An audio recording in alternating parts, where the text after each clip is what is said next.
Eddie, press conference is over. Weighed in tomorrow. Now the important part starts on Saturday. My question will be direct. After 14 months of not fighting, you decided to fight the guy who moves in the ring, who is not easy fighter to fight, at least in our opinion, different than most of the heavyweights, because he was a light heavyweight, then cruiserweight. So and you decided to do it very quickly. You didn't hesitate. You just decided, let's do it. Why? Well, actually at first I thought about it. It was like, do we, just jump right in with a challenge such as Tomasz? And at first I thought maybe just get a little tune up to see how I feel, in the ring. I haven't been not being in there for so long. But then, it was voiced to me that, this opportunity may not come again, may not be able to get it after the next bout, to come up on the 16th. So I felt that, this is something we have to deal with. It's something we have to take, you know what I mean? And it's an opportunity you can't ignore. And even though he's a tough opponent, he does a lot of different things in the ring, and he's very difficult to, fight in a sense. I felt the need to do this, take this. Sometimes you have to take risks, take big risks for big rewards, and I think that is one of these situations here. You mentioned during the press conference going to the Kronk gym to Detroit, 150 degrees, stomach bringing the heat, makes sense. Another question. One of your sparring partner was Don George, who I know very well because he's from Chicago. I am from Chicago. You have to. I mean, but there is no sparring. No, nothing like it. No. But my question is, you decided to train before fighting a heavyweight, the guy who fights 168.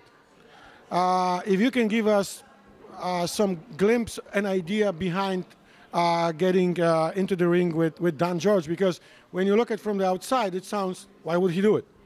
Well, like you said just a while ago, Tomasz moves, doesn't stand still.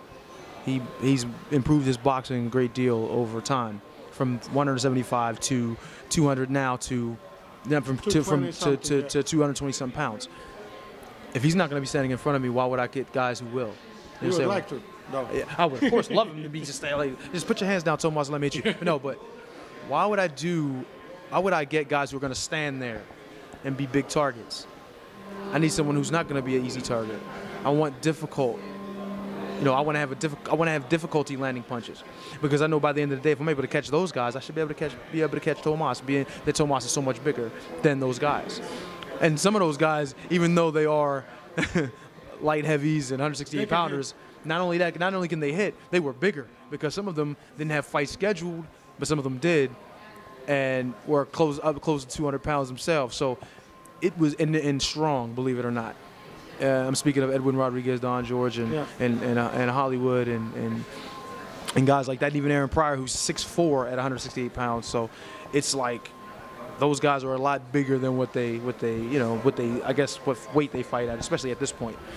But it's basically a strategic idea. You know what I mean? You got to have guys who are going to throw punches, and there's not a lot of heavyweights that throw a lot of punches. Tomasz is more the kind of fighter that throws punches. I don't want to get in there with somebody that's not. No, go ahead. It's true, absolutely. I mean, the different guys you fought just gives you the whole package, which is supposed to be Tomasz Adamek. Question which probably Tomek would like to hear, but I'm sure you would like to hear it, is, what did you like watching Tomasz Adamek versus Aguilera? You know what I mean? What did you want to exploit?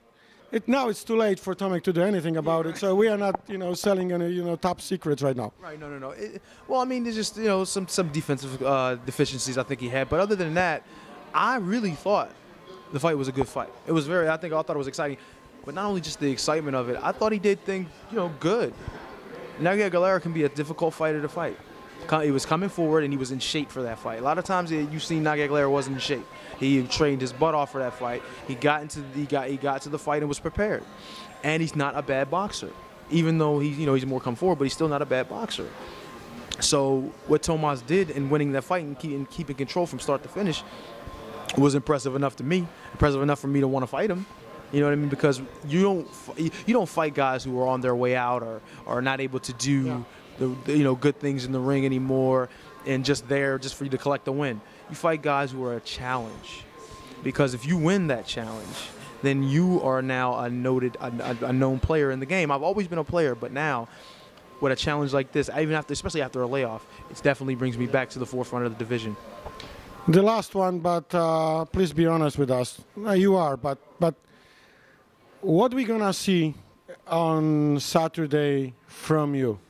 What kind of Eddie Chambers we gonna see? The aggressive guy we remember from Povietkin fights for many rounds versus the Klitschko. What you gonna bring which Tomek cannot find the answer in the ring? This is like a finishing thought for you, just to introducing you to the viewers before they're gonna see you live. Well, you know, with me, a lot of speed, a lot of ability, a lot of agility, different things that different movements, different things that I've been working on and looking to put into the game plan, into the fight. And everyone knows me to be very elusive and as far as defensive and things, and I just want to add to that. But I also want to add the fact that not only just being elusive, but now I'm bringing punches back with it more so now than ever before. And if I have the opportunity to spread, spread the distance in the fight as far as the scorecards, I'm going to improve that instead of allowing guys to get back into fights, because that's what. So the beginning will be very, very important. The beginning will be very important. The first 5, 6, 7, 10, 12 rounds. If I can, the first 12 rounds. The first 12 rounds, I'm going to win the first 12. But honestly, it's got to be. I got to be very well prepared for what I'm going to be doing in the ring this Saturday. He's going to come. I'm going to come. But I just think my boxing ability and things that I've been working on over time and things that I've learned, from my dad and up to Rob, who just died recently. Rest in peace to him. Yeah, very close personal friend and associate of mine. And then now with Bashir, what I'm learning of, legend. You know what I mean? These guys, they know their game, and putting that all together and putting it toward Tomasz Adamek, I think is going to be something that the boxing fans will love and enjoy. Thank you very much. With Eddie Chambers, przechodzimy na język polski z Eddie Chambersem. Tuż po konferencji prasowej słyszeli Państwo, gotowy, pewny siebie. 16 znakomita walka w Prudential Center. What he said.